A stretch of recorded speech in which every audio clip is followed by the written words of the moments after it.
We've got a great question this week, which comes from one of our listeners who unfortunately didn't leave their name. Pretty straightforward. Should the House of Lords be abolished? And I know both of you have very strong opinions on this. And not the same opinions. So who would like to have the opening salvo? I am thoroughly in favour of abolishing the House of Lords. I would like to see it replaced with a second chamber. I think a unicameral legislature is not an ideal thing, so I would like a second chamber. To do more than a bit of revision of legislation, important though that is, but also to establish stronger links with the country outside London. And I think this new body, whether we call it a Senate or an Assembly of the Regions and Nations, whatever name it has, I think could very well be outside London, and that would be very important. I like the fact that in these proposals, we're going from 850 peers to around 200 new members. There is, of course, always a danger of one elected or selected chamber competing with another one, and therefore, from my own point of view, I'd very much like to see this done on the basis of a list system, giving the party machines the ability to select who goes in there.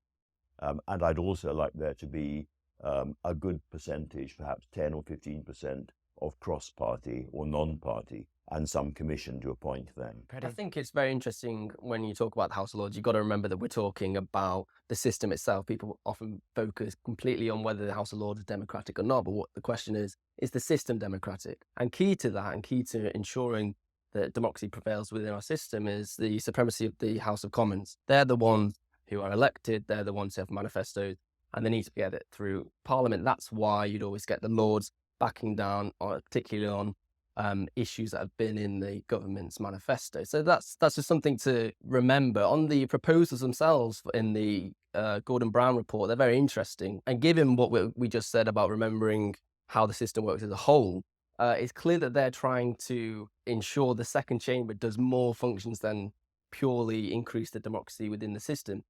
Brown talks about introducing social rights, economic rights, and environmental rights. And he sees the second chamber as the conduit for protecting those rights and ensuring that the House of Commons can't impinge on them. So that's interesting, because in most of the report, they speak about maintaining the supremacy of the House of Commons. But as soon as you get into these positive rights, you might call them, these rights that give, right to healthcare, rights to economic equality around the country, you start getting into the bread and butter of politics and day-to-day policy.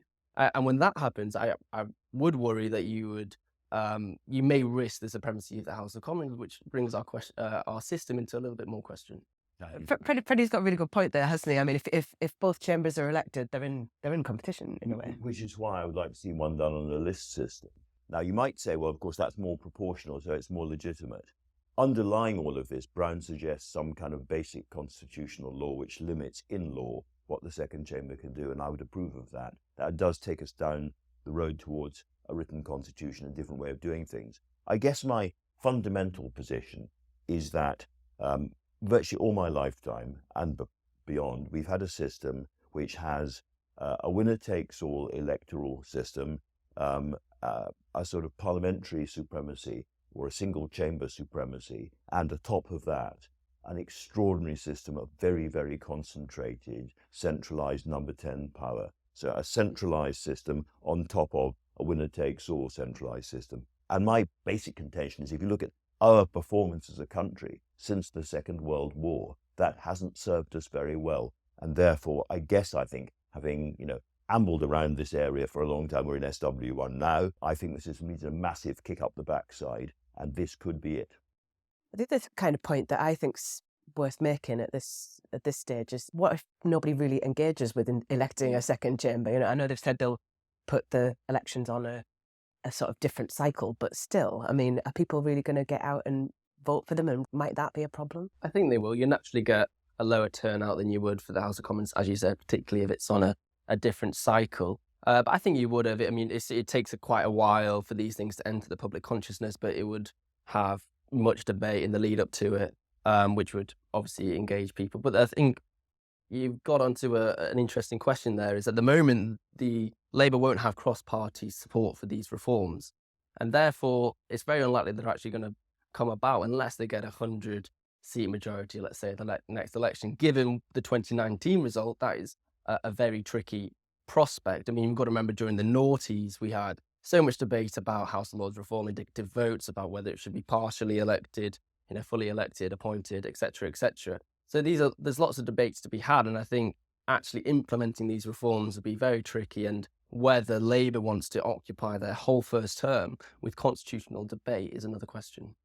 So picking up on the implementation question, which is a really important one, a couple of things.